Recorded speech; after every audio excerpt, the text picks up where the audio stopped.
Bom dia para os irmãos. Que a graça e a paz do nosso Senhor possa estar conosco nesta manhã, possa trazer a iluminação da santa e bendita palavra, que a palavra de Deus possa falar profundamente aos nossos corações.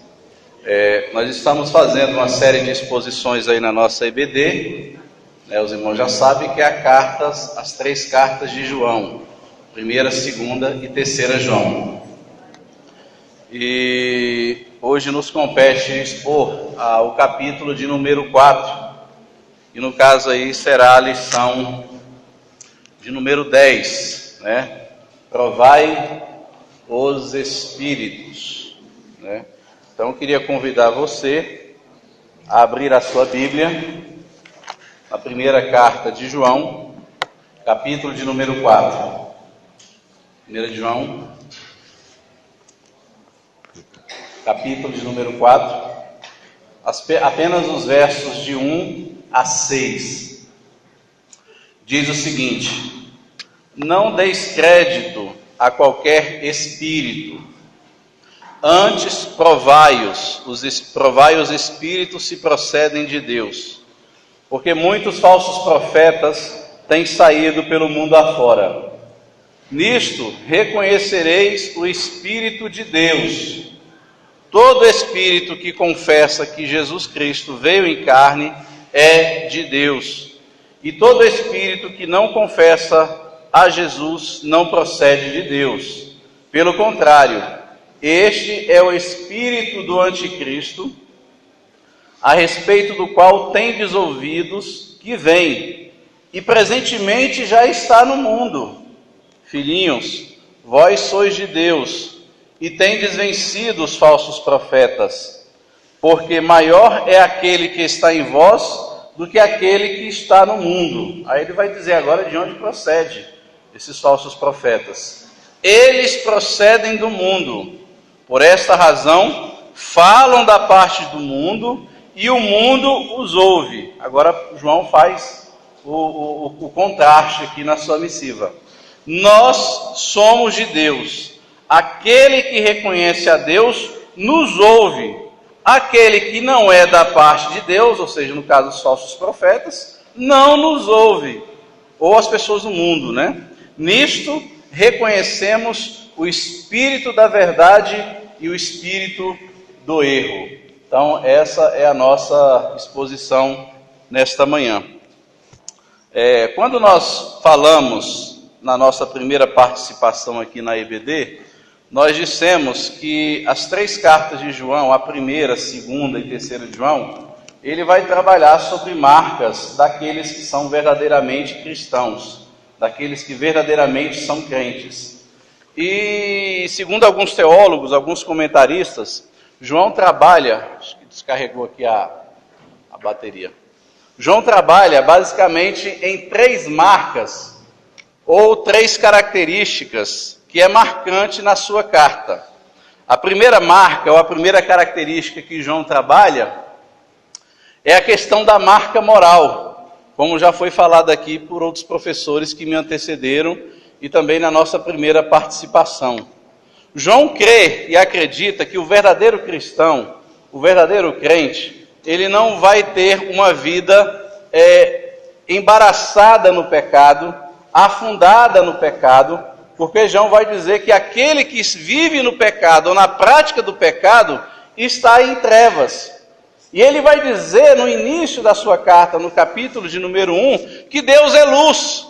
Uma vez que Deus é luz e em Deus não há sombra de variação, todo aquele que vive no pecado e está em pecado não está na luz. Se ele não está na luz, automaticamente ele está em trevas. E ele vai dizer que se você pecar, uma vez que você confessa, você tem um advogado fiel para perdoar os seus pecados.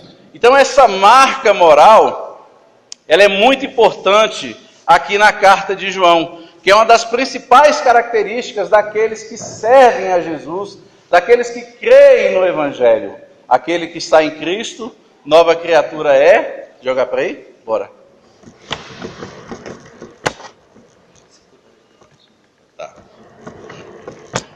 trocar de posição. Então, aquele que está em Cristo, nova criatura é, as coisas velhas se passaram, eis que tudo se fez novo. Então, a primeira marca que ele destaca aí é a marca moral. Nós vimos também que outra marca que João destaca é a questão da marca social. Por que ele destaca a marca social? Por uma única e simples razão. Se aquela pessoa diz que está em Deus e anda na luz, ele vai ter essa marca aí, que é a marca social, que é a marca da comunhão. Ele vai amar o seu irmão, ele vai amar o seu próximo. E João vai dizer que se você odeia seu irmão, se você não é capaz de amar o seu irmão, João vai dizer que você está em trevas. Uma vez que você está em trevas, você não está na luz. Uma vez que você não está na luz, você está em pecado, ou seja, você não tem comunhão com Deus. João vai dizer então que a minha comunhão com Deus, ela vai desembocar naturalmente na prática da comunhão, na prática da koinonia. Eu vou amar meu irmão, eu vou viver em comunidade, eu vou perdoar, eu vou liberar perdão, eu vou caminhar junto, eu vou estar junto, eu vou vivenciar essa comunhão que Deus tem com a Trindade. Deus é uma comunhão perfeita da Trindade, Pai, o Filho e o Espírito, como nós cantamos. Os três são um. Há uma comunhão perfeita na Trindade, e essa comunhão reflete na igreja. Nós somos muitos, no entanto somos um. É multiplicidade, é diversidade, é pluralidade, muito embora tenha que haver unidade, né? Nós somos um em Cristo, há um só Deus, há uma só fé, há um só batismo, um só Senhor. Então essa marca social, ela é trabalhada na carta de João. Então a marca moral, a marca social e por último, que é a temática do nosso dia de hoje e também a temática da carta de João, é a questão da marca doutrinária.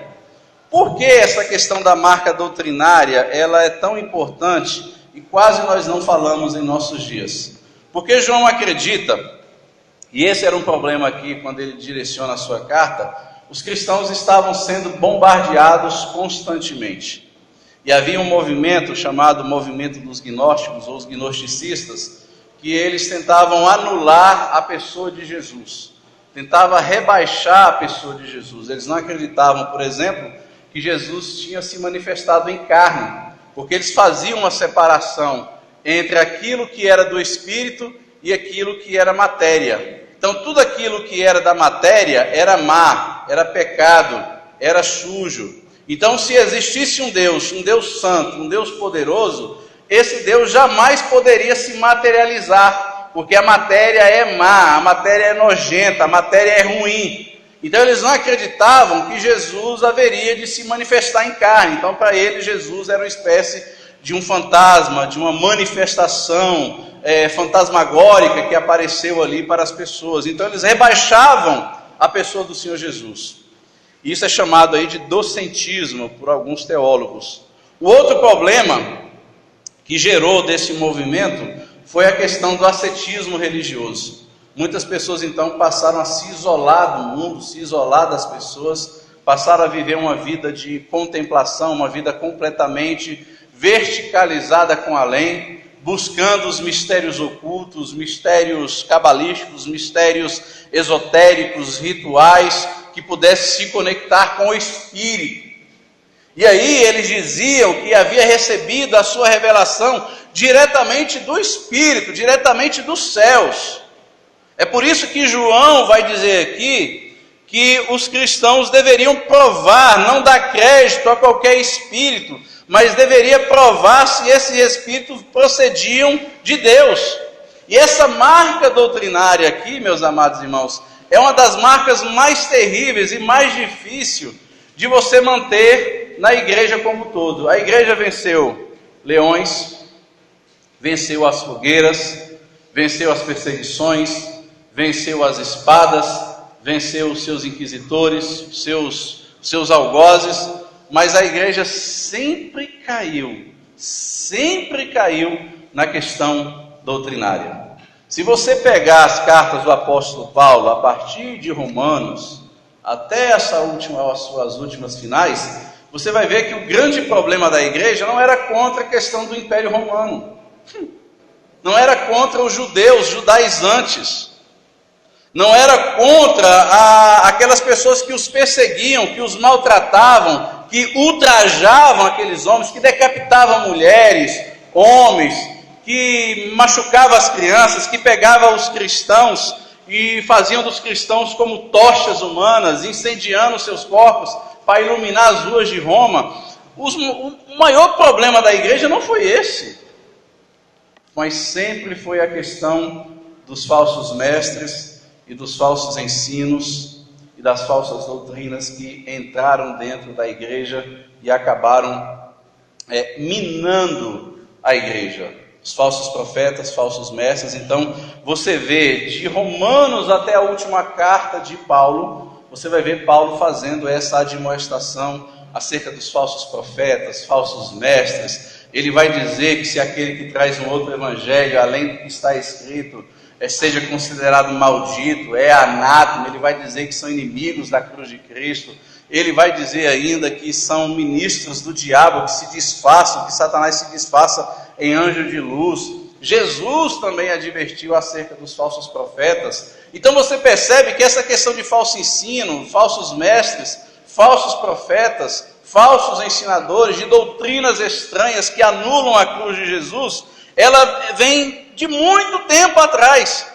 E quando João escreve a sua primeira carta, e você vê ele falando acerca de anticristos, você vê ele falando acerca de falsos profetas, falsos mestres, ele fala na sua segunda carta, ele fala na terceira carta de João, ou seja, parece que João está querendo dizer que o verdadeiro cristão, que o verdadeiro crente, ele além de ter a marca moral, de não ter uma vida manchada no pecado, além dele refletir uma marca social, de viver em comunidade, em comunhão com seu irmão, sendo essa comunhão consequência da comunhão que ele tem com Deus, ele vai dizer que aquele que é de Deus, ele tem a marca doutrinária, ele vai zelar pela boa doutrina, ele vai defender a causa evangélica. Diga. Eu acho que ainda hoje o problema continua sendo o mesmo, porque a gente tem algumas igrejas e alguns países, até mesmo o nosso, as igrejas sofrem um pouco de retaliação de fora, retaliação econômica, retaliação política. Existem alguns políticos maldosos mesmo contra a igreja, que tramam contra a igreja. Mas o maior problema da igreja realmente não são os políticos de fora, são pastores, são líderes religiosos de dentro. Então, se a gente for ver, se a gente for pensar em todo o estrago que a política faz na igreja, o estrago dos políticos e os estragos dos pastores, os estragos feitos pelos pastores são maiores do que os feitos pelos políticos. São maiores, Porque é de dentro. É de dentro.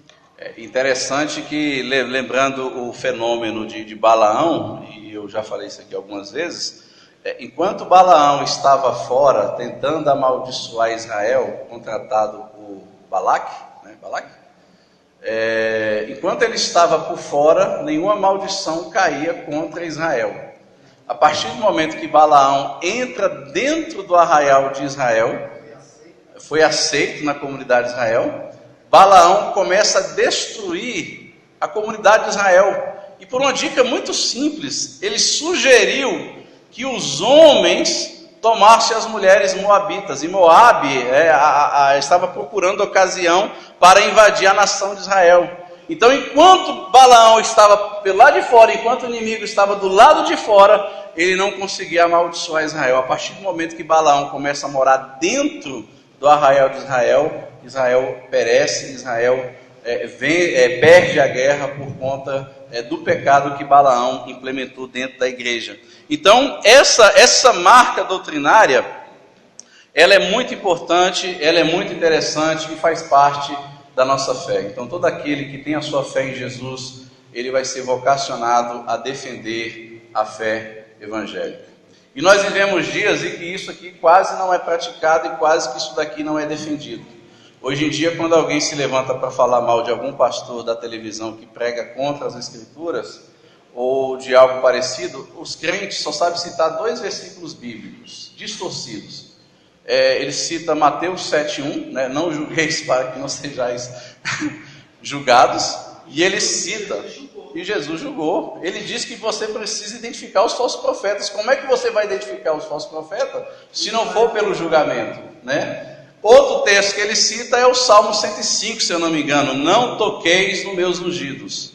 E esquece ali que ungidos do Senhor é todo o povo, e não o líder. Então, essa questão doutrinária, ela deveria fazer parte da nossa temática, deveria fazer parte da nossa fé.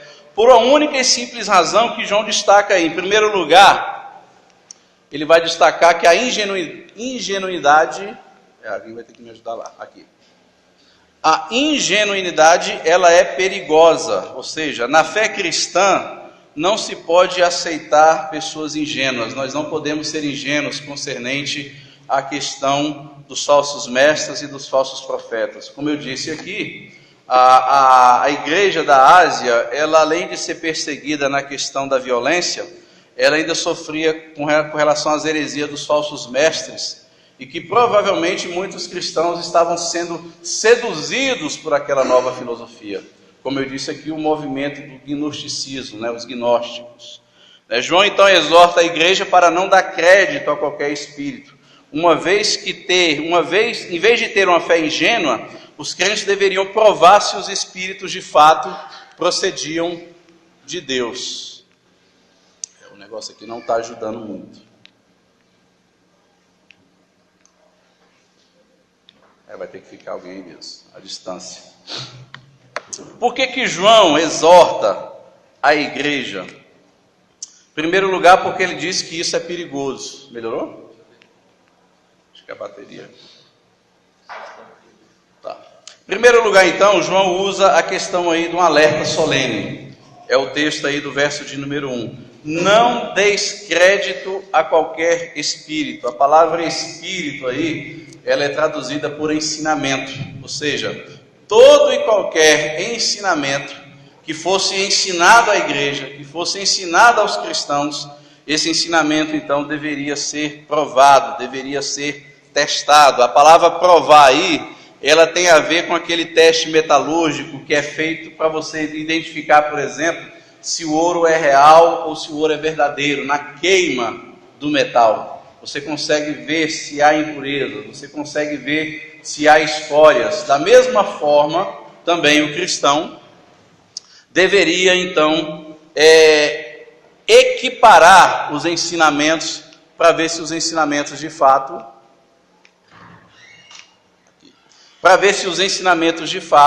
tinha a ver com as escrituras. Então a palavra espírito aí é traduzido por ensinamento. A heresia nem sempre vem com a negação ostensiva e integral da verdade. Ela propõe uma parceria, ou seja, ela vem com uma linguagem ecumênica.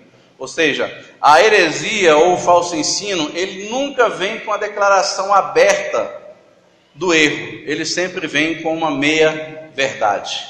E é justamente isso que o diabo fez com Jesus lá no deserto. Quando ele leva Jesus para se jogar de cima do templo, do pináculo, ele joga daqui para baixo, porque está escrito, ele cita o Salmo 91, porque aos teus anjos dará ordem ao teu respeito para que não tropece em pedra alguma.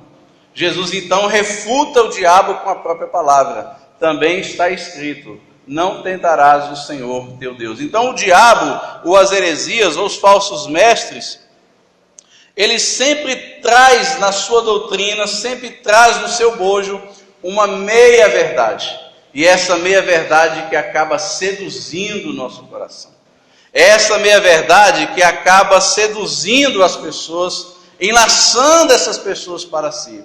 Se você pega, por exemplo, um testemunho de Jeová, por exemplo, quando eles vão bater na sua porta de casa em casa, vocês nunca vão ver eles dizendo de imediato que Jesus Cristo não é Deus.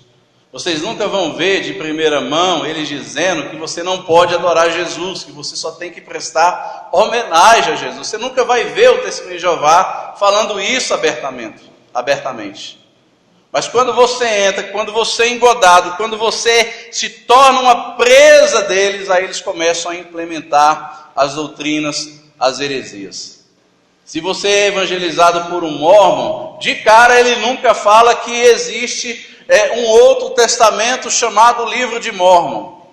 Eles nunca vão falar de cara para você que Satanás é primo de Jesus. Eles nunca vão dizer para você que se você tem um parente que morreu sem conhecer a Jesus, você pode ir lá e se batizar pelo seu parente para que aquele seu parente seja seja salvo. Eles nunca vão dizer que a poligamia é aceitável diante de Deus, que Joseph Smith, o fundador dos Mormons, teve mais de 74 mulheres e 240 filhos. Eles nunca vão dizer para você que quando você morrer, você vai se tornar um Deus e vai governar um planeta do espaço sideral. Eles nunca vão dizer isso de cara. Eles vão chegar com a meia-verdade. Eles vão chegar com a meia-verdade. E a mesma coisa acontece com os outros falsos profetas e falsos mestres que estão na televisão, que estão na mídia e que arrebanham milhares e milhares de pessoas. Eles nunca vão dizer a verdade descaradamente.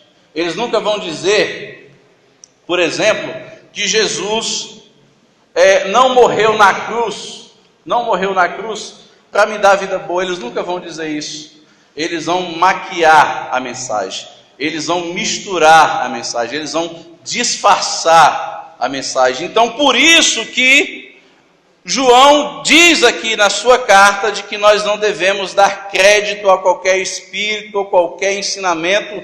Antes, todo ensinamento ele precisa ser testado, ele precisa ser questionado. Seja qualquer pessoa que venha aqui à frente, que ocupe a tribuna, que suba nesse púlpito, que esteja pregando o evangelho, essa palavra dele precisa ser testada, essa palavra dele precisa ser comparada com a única regra de fé e prática que nós temos, a saber, as Escrituras. Se a própria palavra do apóstolo Paulo, diz lá em Atos, ela foi comparada, ela foi observada pelos crentes bereanos, lá em Tessalônica, e a Bíblia diz o seguinte: os nobres de Tessalônica observavam se aquilo que Paulo estava pregando se estava de acordo com a Escritura. Então Paulo estava pregando e as pessoas estavam olhando na Escritura para ver se aquilo de fato estava registrado, estava escrito, estava embasado. Interessante que esses homens eram chamados de os nobres de Tessalônica. Hoje, quando alguém se levanta para se falar contra algum movimento religioso evangélico, é chamado de os rebeldes. Já não é mais os nobres de Tessalônicas. E nós podemos perceber o quanto que essa marca é importante. Além disso também, João faz um certo louvor aí à questão do ceticismo, né? Porque ele diz que é uma ordem expressa quando ele diz: provai os espíritos se procedem de Deus, porque muitos falsos profetas têm saído pelo mundo afora. Então você percebe então que João dá uma ordem, só que essa ordem de João, ela tem uma justificativa. Por que eu tenho que provar se aquele ensinamento vem de fato de Deus?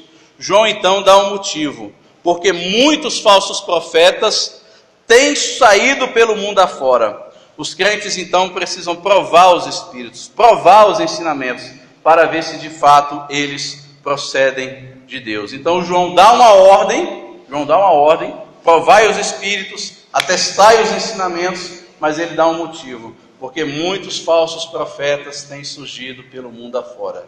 Naquela época, por exemplo, já era comum esse movimento que nós temos hoje entre as igrejas, né, de pregadores itinerantes. Eles iam de igreja a igreja pregando o evangelho.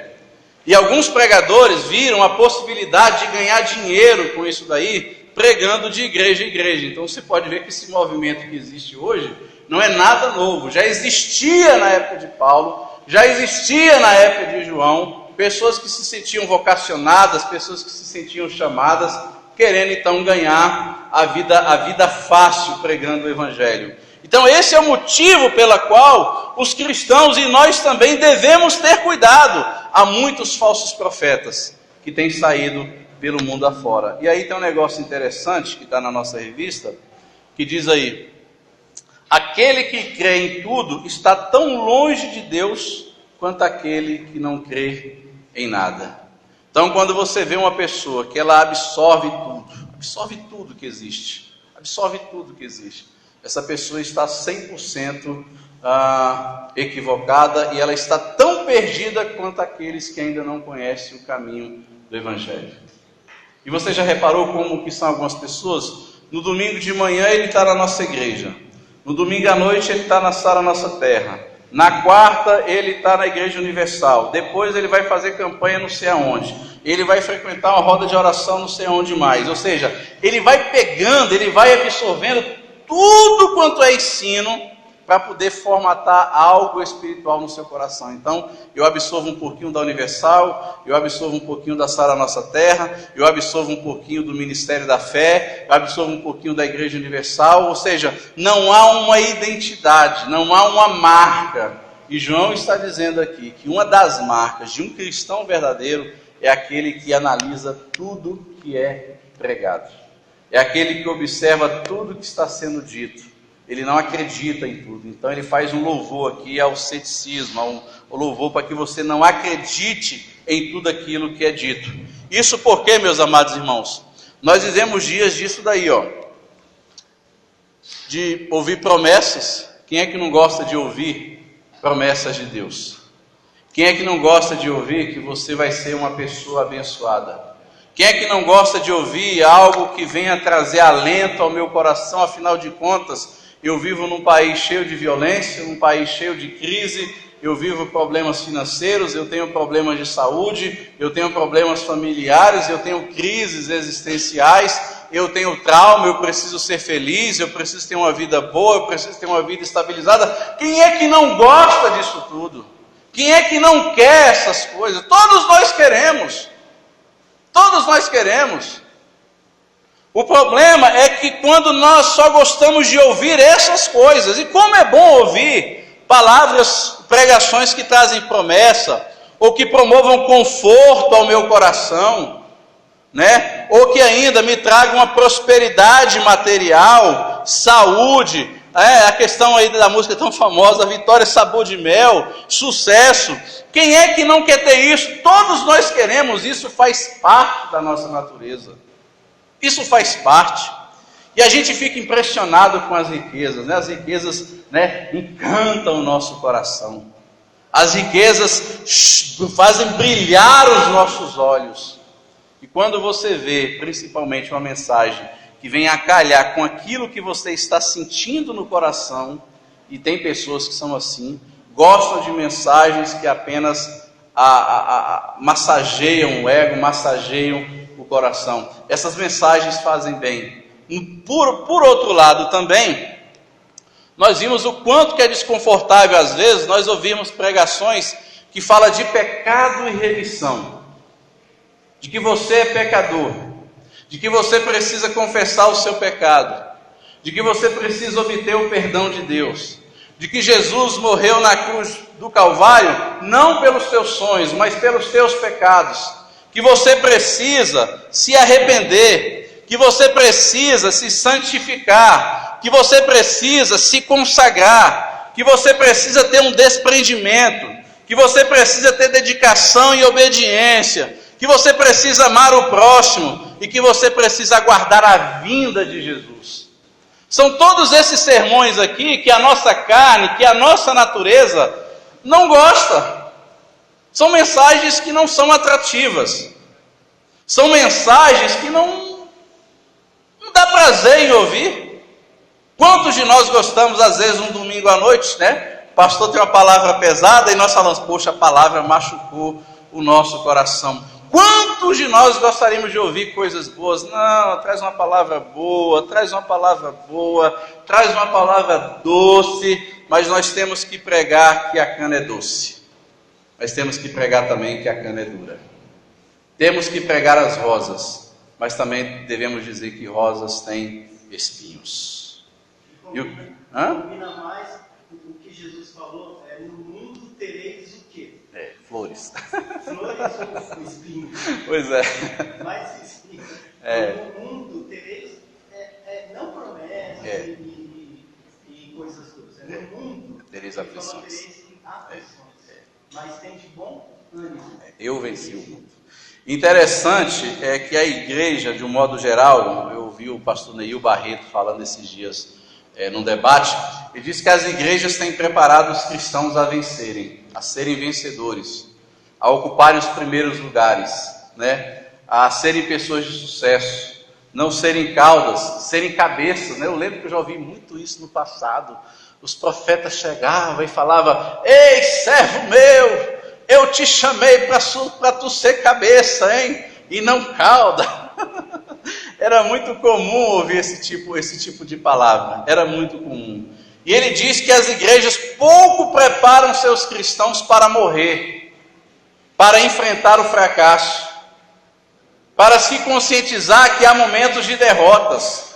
Não é igual como diz aquela música da cantora Thalita, né? Derrota não é coisa de cristão. Lembra daquela música muito antiga da cantora Thalita? Derrota não é coisa de cristãos. Mas há momentos sim, há momentos que nem sempre a vitória é sabor de mel. Há momentos que a vitória é sabor de fel. Assim como Estevão, que morreu apedrejado, mas mesmo apedrejado ele conseguiu ver Jesus em pé para recebê-lo na eternidade. Então esse é o nosso problema e essa é a temática aqui de João, porque aqueles ensinamentos poderiam seduzir os cristãos, poderiam seduzir os seus ouvintes. E é por esse motivo e por essas mensagens que são pregadas por aí, de modo distorcidas, é que nós então precisamos fazer um teste, nós precisamos identificar o emissor. Olha o que diz aí o verso 2 e 3. Nisto conheceremos o Espírito de Deus. Ou seja, ele vai dizer em que eles haveriam de identificar se a mensagem vinha de Deus ou se a mensagem vinha do anticristo, dos falsos mestres. Ele diz o seguinte, todo espírito que confessar que Jesus veio em carne é de Deus. E todo espírito, no caso do ensinamento, todo espírito que não confessa a Jesus não procede de Deus. Pelo contrário, este é o espírito do anticristo, a respeito do qual tendes ouvido que vem e presentemente já está no mundo. Então João aqui faz um contraste. Ele vai dizer acerca do conteúdo da mensagem, ele vai dizer que há aqueles que confessam a Cristo, ou seja, aonde o seu sermão e a base do seu ensinamento é Jesus, é a fé cristã, tem a ver de fato com Jesus, que não anula a centralidade de Jesus, que não anula o foco central que é Jesus. Esses sim procedem do Espírito de Deus. No entanto, de outro lado, em contrapartida, tem os falsos mestres ou os falsos profetas.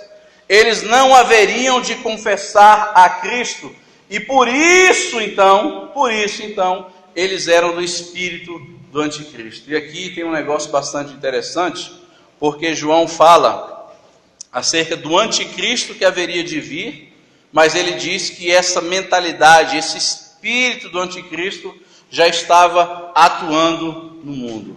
Nós sabemos que haverá um período na qual antecederá a vinda do Senhor Jesus, que haverá um anticristo pela qual combaterá os cristãos e iniciará uma grande perseguição como nunca antes visto. Paulo fala isso em 1 Tessalonicenses capítulo 1 e 2 Tessalonicenses capítulo 1 e capítulo de número 2, que a vinda do Senhor Jesus será antecedida pelo anticristo, o qual iniciará uma grande perseguição contra os cristãos.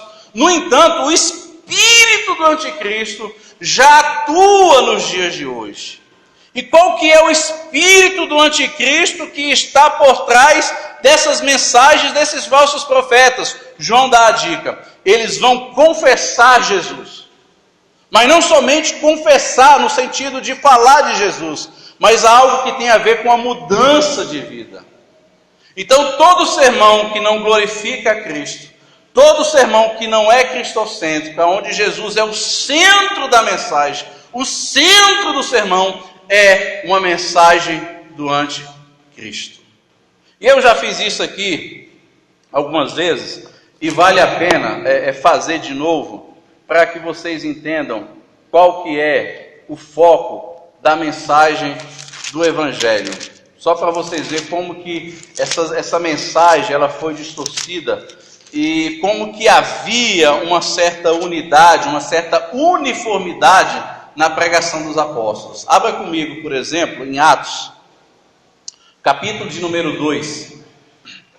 Atos, capítulo de número 2, verso de número 32. Eu gostaria que você observasse nessas leituras, que nós fôssemos fazendo algumas similaridades e uma mensagem linear, e aí você vai entender o que eu estou querendo dizer.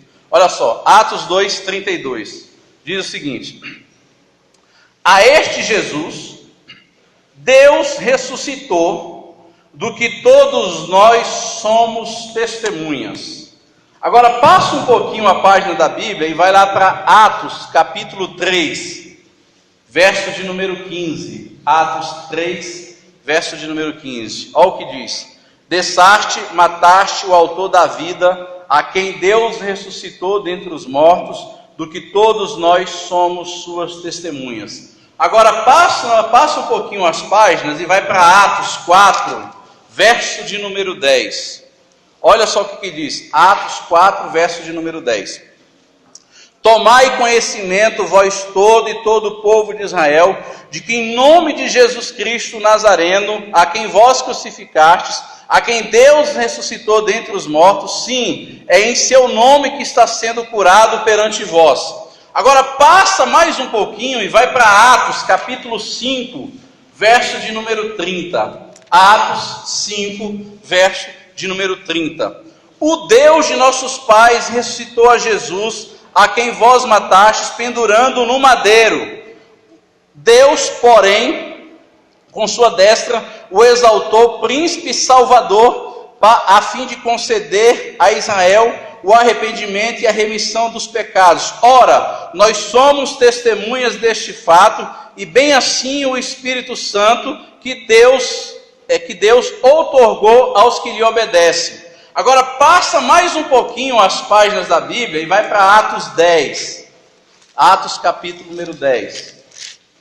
Verso 39 e verso 40. Olha só o que diz: nós somos testemunhas de tudo quanto ele fez na terra dos judeus em Jerusalém, o qual também tiraram a vida pendurando no madeiro. A este ressuscitou Deus ao terceiro dia e concedeu que fosse manifesto. Agora passa mais um pouquinho o livro de Atos e vai para o capítulo 13. Atos 13, verso 30 e 31.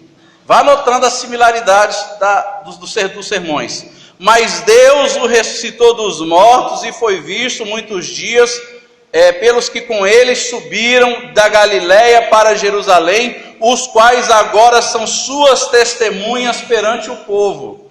Agora, como se já não bastasse, passa ainda as páginas da Bíblia, lá para Atos, capítulo de número 26. Atos, capítulo 26, verso de número 23. Olha só que interessante. Isto é, Cristo devia padecer, sendo o primeiro da ressurreição dos mortos, anunciaria luz ao povo e aos gentios. O que você notou aqui de similaridade ou de semelhança nessas pregações dos apóstolos? O que você notou? Simples. Eles tinham uma única mensagem. Eles tinham um único sermão. Eles tinham um foco, um objetivo no seu sermão e na sua palavra. Jesus morreu e ressuscitou, do qual nós somos suas testemunhas. Vocês mataram Jesus, a este Deus o ressuscitou e o exaltou, do qual nós somos suas testemunhas. Jesus morreu pendurado no madeiro, redimindo de todo pecado. Jesus veio para anunciar a sua luz a todos os povos e aos gentios. Então você percebe que há uma harmonia nos sermões dos apóstolos, tanto no sermão de Pedro como no sermão do apóstolo Paulo. Há uma unidade, há uma essência aqui sendo preservada. Qual que é a essência? Jesus. Jesus é o centro. Jesus é o centro da nossa pregação. Jesus deve ser o centro da nossa igreja. Jesus deve ser o centro da adoração. Jesus deve ser o centro da pregação. E todo pregador que não prega Jesus, e aqui o contexto é bastante curioso, porque os pregadores, os falsos profetas, eles estavam anunciando um falso Cristo. Um falso Cristo, porque eles não criam que Jesus tinha vindo em carne. E anticristo não é somente aquele que vai contra Cristo, que combate os ensinamentos de Cristo. Não, o anticristo também é todo aquele que prega um falso Cristo. E quantos falsos cristos nós estamos vendo sendo pregado na televisão? O maior problema não é o Henrique Cristo, né? Que está morando inclusive aqui em Brasília, o Henrique Cristo. Não, o nosso maior problema são os falsos cristos que são pregados pelas igrejas. E também o falso Cristo que nós construímos também dentro do nosso coração. Nós também temos os falsos cristos que nós muitas das vezes acreditamos. De um Cristo que simplesmente morre para ressuscitar meus sonhos. De um Cristo que morre simplesmente para me dar uma vida boa. Isso é o falso Cristo. Isso é o anticristo. Não é o Espírito de Jesus. Não é o Cristo revelado na palavra de Deus. Então você precisa ver como que a mensagem de hoje ela foi modificada. É uma semente geneticamente e pecaminosamente modificada no coração dos falsos mestres, no coração dos falsos profetas. E aí então João faz um contraste aí no capítulo de número 2 e no capítulo de número 3, onde ele vai falar acerca dos verdadeiros e dos falsos.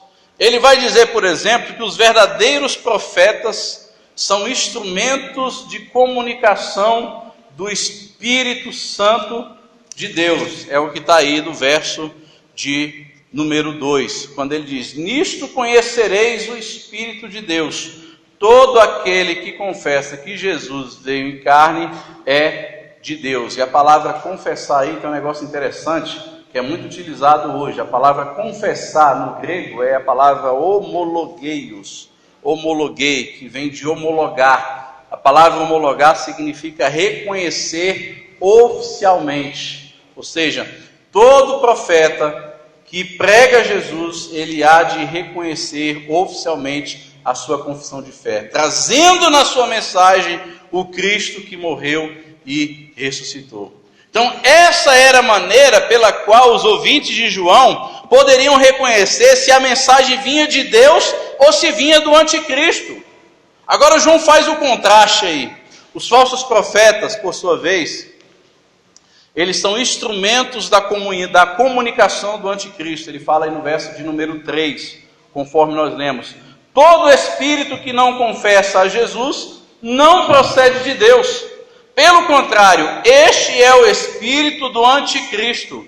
No verso de número 6, ele vai dizer ainda que esses falsos profetas, eles vivem o espírito do erro, o espírito do engano. Olha só como que é forte isso.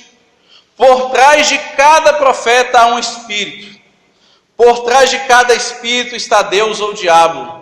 É aquilo que Paulo fala lá em 1 Timóteo 4:1, que nos últimos dias o Espírito expressamente diz que muitos dariam ouvidos a ensinamentos e doutrinas de demônios.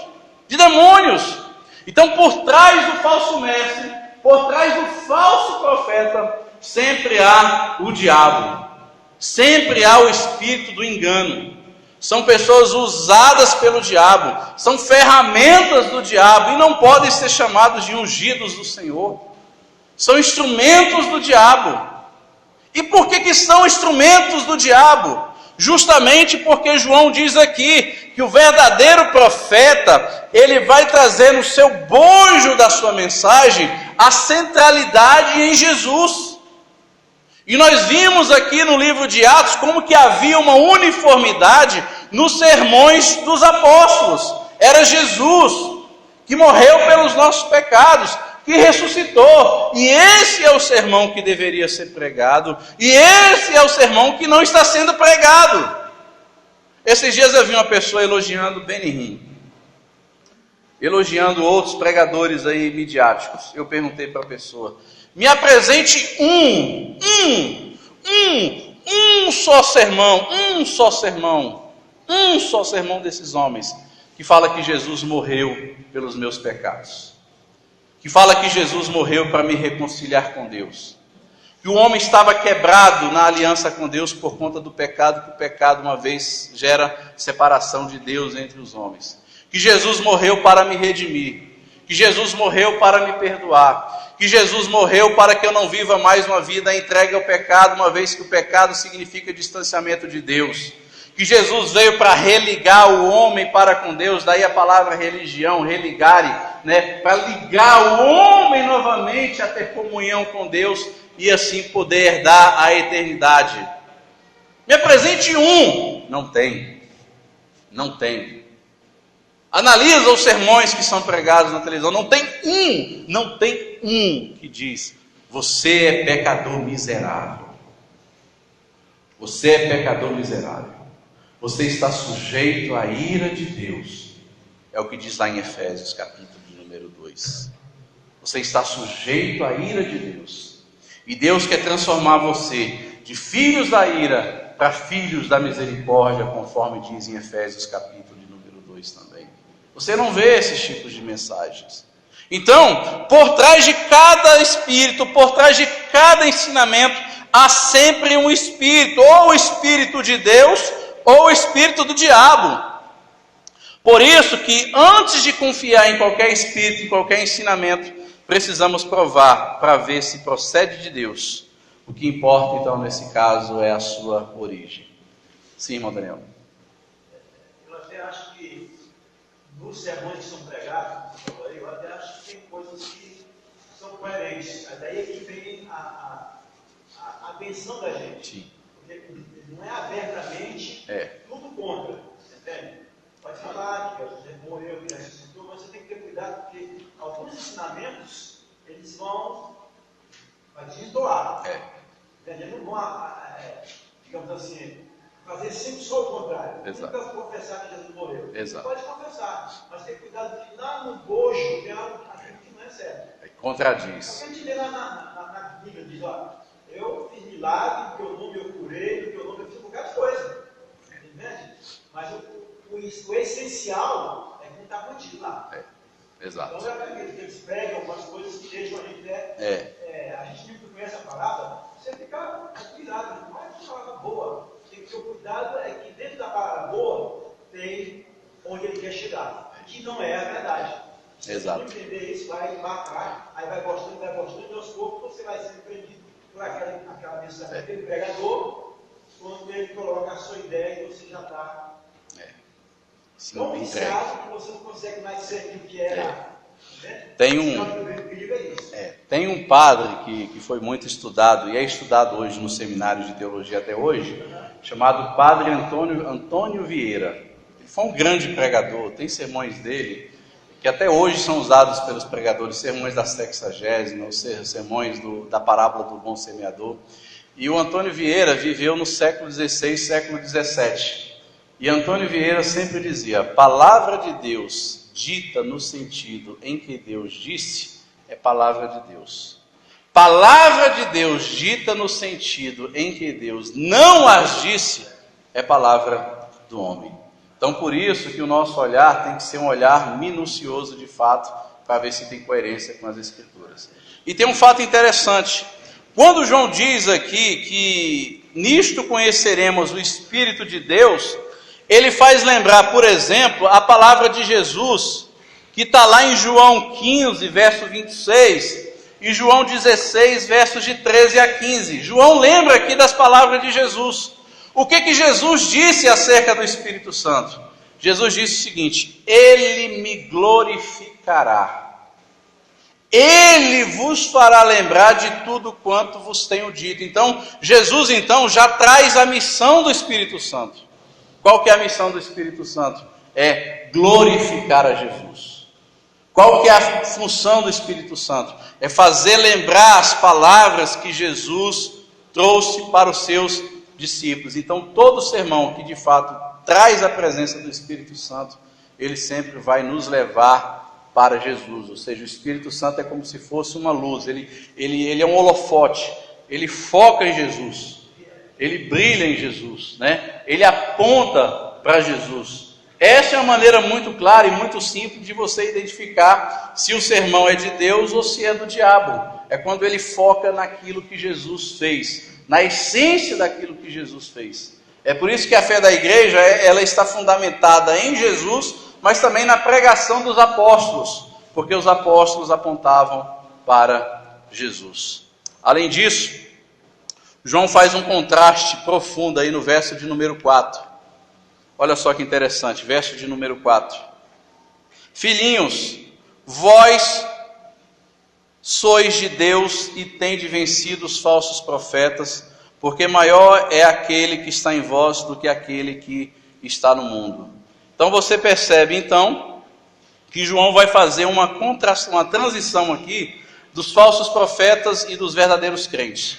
Os falsos profetas, eles são governados pelo espírito do anticristo. Os verdadeiros crentes procedem de Deus e são habitados por Deus. É o contraste que João faz aí no verso de número 4. E ele vai dizer mais à frente de onde é que vai proceder, né, esses falsos profetas mais à frente. Os verdadeiros crentes vencem os falsos profetas porque o Deus que está neles é maior do que o espírito do engano que habita nos falsos profetas. João está dizendo: vocês vão vencer os falsos profetas. Vocês venceram os falsos mestres, e o motivo pela qual vocês venceram os falsos profetas é porque vocês são templo do Espírito Santo.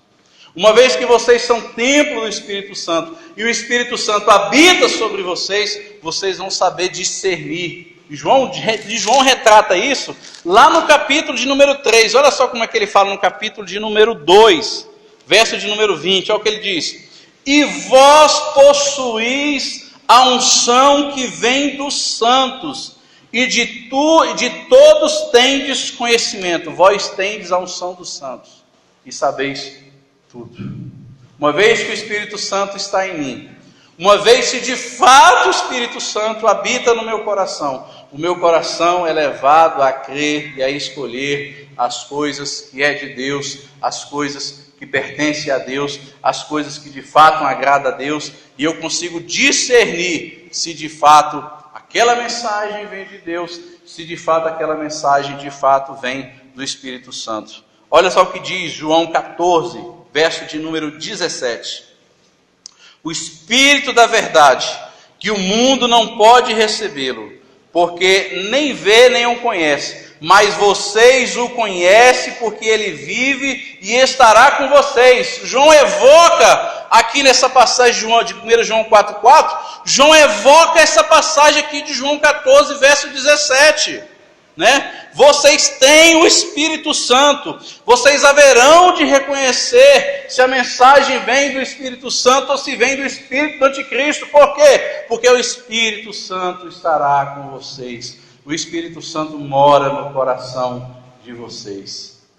O contrário também é verdade. Todo e qualquer pessoa que se envereda por esses caminhos tortuosos, seguindo os falsos mestres, seguindo os falsos profetas, eles não têm o Espírito Santo no seu coração. Eles não têm. Porque o verdadeiro crente, o verdadeiro cristão, ele não é enganado, ele não é engodado por essa situação. Agora João mostra aí a questão da procedência. É o verso de número 5 e o verso de número 6. Olha só que interessante. Verso de número 5. Eles vão dizer aí, deixa eu ler a partir do verso 4. Filhinhos, vós sois de Deus e tendes vencido os falsos profetas, porque maior é aquele que está em vós do que aquele que está no mundo. E ele vai dizer quem é aquele que está no mundo, que é o espírito do anticristo.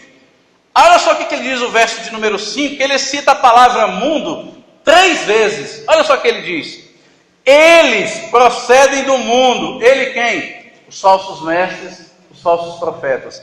Eles procedem do mundo e por esta razão falam da parte do mundo, a filosofia do mundo, a cultura do mundo, e o mundo os ouve. Ele está dizendo que se você é de Deus, você não pertence ao mundo. Se você não pertence ao mundo, você não vai ouvi-los. Você vai ouvir a voz do Espírito Santo. Então você percebe então que João faz um contraste violento. Olha o que ele diz. Eles procedem do mundo, e por essa razão deles procederem do mundo, eles falam da parte do mundo, ou seja, a mensagem deles tem a ver com o mundo, e nós sabemos que o mundo, ele jaz no maligno, ou seja, o mundo está sendo influenciado pelo diabo, pelo príncipe da potestade do ar, que atua sobre os filhos da desobediência, o espírito do engano, o espírito do diabo. O mundo jaz no maligno, é de onde procedem esses falsos mestres, é de onde procedem esses falsos profetas, e olha só que interessante, e o mundo os ouve. Por que o mundo ouve os falsos mestres? Porque eles falam da parte do mundo, eles falam aquilo que o mundo gosta, eles falam aquilo que o mundo se torna prazeroso em ouvir. É por isso que as mensagens que são pregadas na mídia por alguns pregadores não tem nada a ver com Deus, mas tem a ver com o mundo. E eu já disse isso aqui algumas vezes. Nos anos 90 eu lembro que as igrejas se preocupavam demais com a questão do mundo, né? Você não podia ouvir música do mundo, não podia usar roupa do mundo, não podia ir no cinema, que o cinema era coisa do mundo, não podia ir para o clube, que o clube era do mundo, não podia jogar futebol, que o futebol era do mundo, não podia fazer isso, não podia fazer, porque isso era do mundo, é coisa do mundo. Só que acontece que a filosofia do mundo, a mentalidade do mundo, ela acabou entrando nos nossos sermões, acabou entrando nas nossas canções. Quantas músicas evangélicas que nós cantamos, mas que são músicas do mundo. São músicas do mundo. São músicas do mundo. Esses dias me perguntaram, você ouve música do mundo? Eu falei, não, eu não ouço música do mundo, não. Eu não ouço Damares, não ouço Thales Roberto. Essas músicas do mundo eu não ouço, não. Né? Mas você percebe o quanto que há no bojo e nas entrelinhas de muitas músicas, de muitas canções, de muitas pregações, mensagens que têm a ver com o mundo, que agradam o mundo, a filosofia do mundo. Qual que é a filosofia do mundo? É se dar bem. Qual que é a filosofia do mundo? É ser um vencedor. Qual que é a filosofia do mundo? É você conquistar os mais altos lugares, as suas carreiras profissionais, em detrimento de gente. Qual que é a mensagem do Evangelho? Deus me faz próspero, mas me faz próspero para abençoar aquele que não tem. Porque bênção não é ter, bênção é ser. Bênção não é você ter uma casa boa. Bênção é você ter uma casa boa e abrir ela para receber. Bênção não é você ter dinheiro. Bênção é você ter dinheiro e abençoar e socorrer quem precisa e quem necessita. Bênção não é você ter uma casa grande com os muros altos. Bênção é você ter a mesa farta para repartir com quem precisa. Isso é bênção, isso é a mensagem do Evangelho. No entanto, essa mensagem aqui não agrada aos falsos profetas, porque eles falam da parte do mundo e falam o que o mundo quer, e por isso o mundo ouve. Por isso esses falsos mestres, esses falsos profetas arrebanham milhões de pessoas para ouvir, porque eles são enviados do mundo, eles partiram do mundo, eles estão sob a influência do mundo e por sua vez estão sob a influência do diabo. Agora olha só como que João mostra aqui a procedência, uma procedência bastante distinta, e ele faz o contraste. Olha só o contraste que ele vai fazer. Uma vez que os falsos mestres e os falsos profetas procedem do mundo, e do mundo eles falam o que é do mundo, e por isso que o mundo os ouve, João então faz o contraste. Nós somos de Deus. E ele vai dizer que aquele que conhece a Deus nos ouve. Aquele que não é da parte de Deus não nos ouve. Nisso conheceremos o espírito da verdade e o espírito do erro. João aqui mostra um contraste muito claro. Muito claro. Ou seja, todo aquele que tem o espírito da verdade é aqueles que vão conhecer a Deus. É aqueles que têm o Espírito Santo de Deus. Todo aquele que tem o espírito do erro são aqueles que não ouvem a verdadeira pregação. Aqui João está se referindo aqui a autoridade apostólica, né? Quando ele diz aqui, ó, aquele que não é da parte de Deus não nos ouve. João está dizendo, se você não ouvir o que eu estou dizendo, e aquilo que eu estou dizendo tem a ver com a palavra de Deus, tem a ver com a essencialidade, a centralidade de Jesus, eu digo para você, você não é da parte de Deus. Então ele está dizendo aqui uma distinção muito clara do espírito da verdade e do espírito do erro, daqueles que são de Deus e daqueles que têm procedência do mundo, fala da parte do mundo e por isso o mundo os ouve, ou seja, os falsos profetas procedem do mundo, os verdadeiros crentes procedem de Deus. O mundo ouve os falsos profetas, enquanto os verdadeiros crentes ouvem o ensinamento dos apóstolos. E Jesus fala isso bastante interessante. Olha só o que Jesus diz. Se você ver lá em João 8, verso 47, Jesus diz, aqueles que são de Deus ouvem as palavras de Deus. João diz ainda, Jesus disse ainda que as ovelhas de Jesus ouvem a sua voz. Eu tenho as minhas ovelhas, elas me ouvirão, elas me seguirão, elas ouvirão a minha voz e vão me seguir. Elas não vão ouvir a voz do lobo. Elas não ouvirão a voz do lobo. Elas ouvirão a voz do pastor, a saber, o Cristo.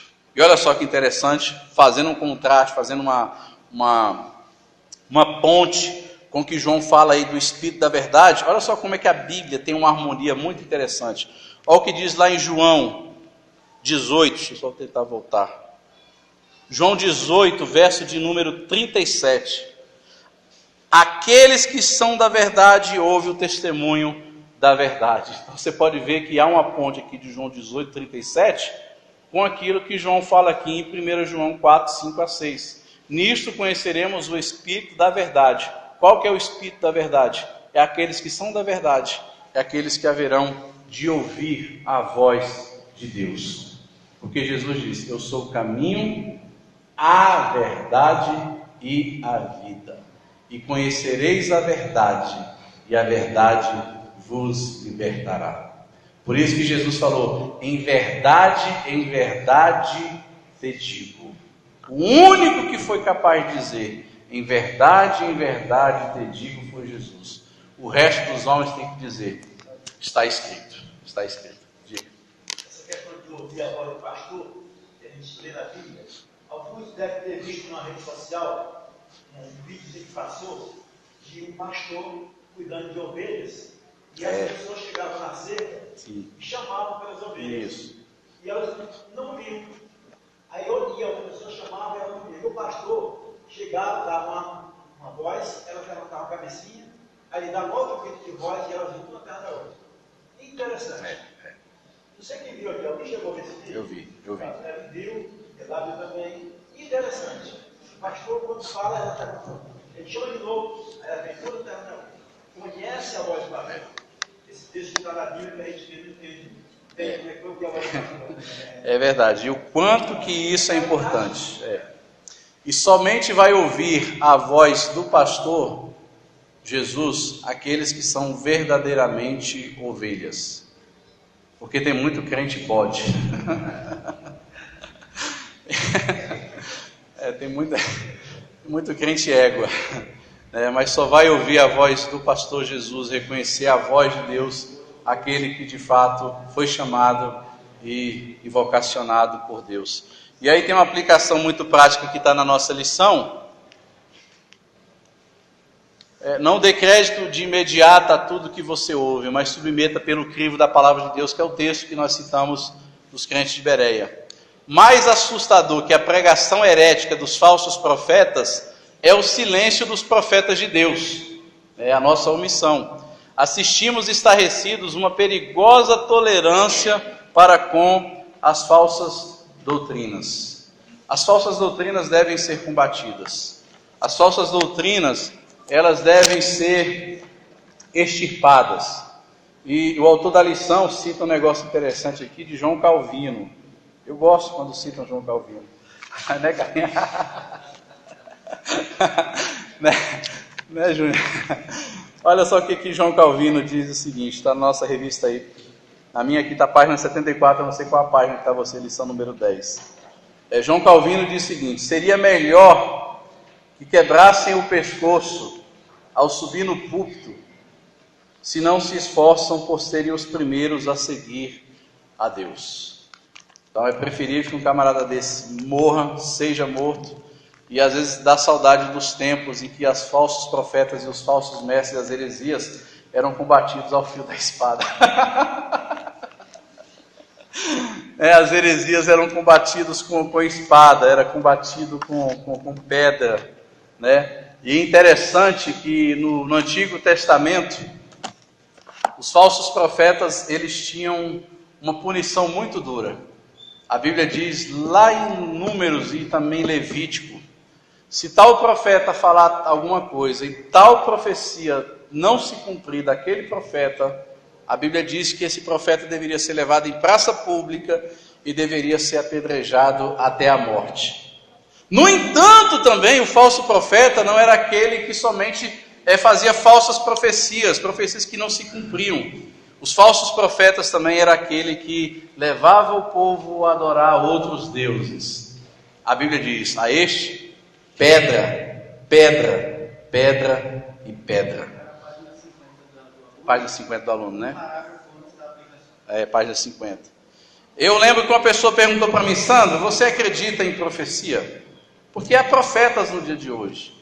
Não, beleza, eu até posso acreditar em profecia. Você diz que existe profeta hoje, à luz do Antigo Testamento, eu posso até acreditar. Mas uma coisa eu te digo: se você está pegando ao pé da letra os profetas do Antigo Testamento nos dias de hoje, eu te digo uma coisa: se tua palavra não se cumprir, a Bíblia então me dá o direito de jogar uma pedra na sua cara. Literal, é literal. Literal. Se você quer seguir os profetas do Antigo Testamento, crê que existem profetas hoje, à luz do Antigo Testamento, sendo boca de Deus, sendo que lá em Hebreus, no capítulo de número 1, diz o seguinte: que Deus, tendo falado há muito tempo de diversas maneiras por seus profetas, hoje, no entanto, nos tem falado através de Jesus, seu Filho. Pronto, acabou. Jesus é a última revelação de Deus. E aí vem algumas recomendações que está na nossa revista aí, que eu achei bastante interessante para a nossa finalização. E o primeiro delas, que está na nossa revista, é não aceitar como bom tudo o que parece, sem pesquisar antes do que se trata. Pesquise, investigue. Se está com dúvida acerca de alguma passagem, tente observar como que isso era interpretado à luz da harmonia geral da Escritura. As passagens da Bíblia, elas não podem ser seguidas somente com base em versículos isolados. Não, a Bíblia tem um contexto, a Bíblia tem uma harmonia. Textos paralelos das Escrituras podem nos ajudar a esclarecer algum texto aparentemente obscuro. Então, a Bíblia não se contradiz, a Bíblia precisa se harmonizar. Existe o texto anterior imediato, existe o texto posterior. Tente descobrir qual que é a intenção original do autor do texto a escrever aquilo que ele escreveu. Procure pesquisar, procure um comentário bíblico. Ninguém está falando aqui que você tem que ser um bom teólogo, mas que você tem que ser uma pessoa afiada na palavra de Deus. E muitas das vezes nós descartamos o estudo da palavra de Deus porque nós dissemos que teologia é coisa de seminário, nós dissemos que teologia é coisa de pastor e presbítero, mas nós esquecemos que teologia é algo para todos nós. Todos nós deveríamos aprender melhor a Escritura Sagrada, porque através dela e somente por ela é que nós vamos aferir e testar se de fato essas pregações, essas mensagens têm a ver com o Evangelho. Então, não aceite tudo, né? Duvide, né? Seja Tomé nesse sentido, avalie na Escritura se isso de fato procede, se isso tem embasamento bíblico. Procure perceber como que os primeiros ouvintes originais interpretavam aquele texto, como que os reformadores analisavam aquele texto, como que outros homens que são referências para nós, não somente na igreja, mas no cenário evangélico, nós sabemos que tem a sua vida coerente com a Escritura, o que eles pensam acerca dessa passagem. Tente ouvir, tente pesquisar. Tente pesquisar. Ainda vale dizer que seminário de teologia é coisa que não existia. Não existia, exato. Porque a teologia é ensinada na igreja. Exato, na igreja. Por falha da igreja, ela acabou inventando o seminário. Exatamente, por falha da igreja. Por falha da igreja, ela acabou inventando e criando o seminário de teologia. Porque aprendia-se da Bíblia para esse nível teológico dentro das igrejas. Quando ela falhou, aí criou-se as instituições de seminário para suprir essa falha. Você lê na Bíblia, não existe. Exatamente.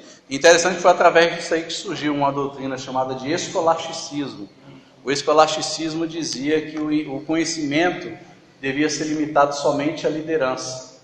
E isso quebrou com a reforma protestante. Porque com a reforma protestante, a Escritura passou a ter acesso a todos. E não somente o Papa, não somente o sacerdote, mas a Escritura então passou a ser do conhecimento de todos. Segundo lugar, sim, diga. Pensando essa última parte aí dessa aplicação, é tão pequena, mas é tão profunda, porque é o que anda acontecendo. As pessoas não estão mais sabendo o que querem, qualquer vento de doutrina Exato. Então a gente tem que ter muito cuidado, né? Exato. Porque senão a gente fica igual a esse, né? Exato. O avestruz. É interessante. Não aceitar tudo que se diz baseado na Bíblia como crivo, ou seja, analise melhor os textos. Terceiro lugar, nem todas as pessoas que se dizem enviadas por Deus realmente são. Porque o problema aqui, o contexto aqui de 1 João, é que algumas pessoas se diziam ser enviadas por Deus, né? Pelo Espírito Santo, do além. Né? Então não acredite, né? Em todas as pessoas que se dizem ser enviadas de Deus. Outro ponto destacado aí na lição, nem tudo que não pode ser explicado é de origem divina. Outro ponto, procurar pôr à prova o que está sendo apresentado. E por último, aquele que crê em tudo está tão longe de Deus quanto aquele que não crê em nada.